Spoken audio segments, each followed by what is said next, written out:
Nais kong maibida sa inyong lahat, wala pong instruction kahit na kanino na hulihin si Senator Bato.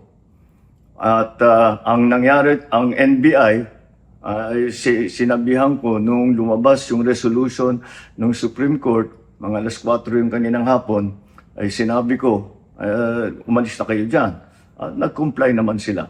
Kaya nung kausap ko si Director Matibag, sabi niya walang NBI doon, nandito lahat kami sa opisina. Nung una kong nabalitaan na nagputukan, ay ang una kong tinawagan ay si Sec. John Vic Remulla ng DILG. At tinanong ko, magpa-report ka sa mga pulis na nandun na kung may nangyari, kung meron silang ginawa. At tapos ang sunod na tawag ko naman ay sa NBI. At tinanong ko sa mga NBI at kay Director Matibag, kayo ba ay pumasok sa Senado? Sabi niya, wala kang instruction. Ang sabi sa akin, wala kang instruction, sir. Kaya ba't namin gagawin yun?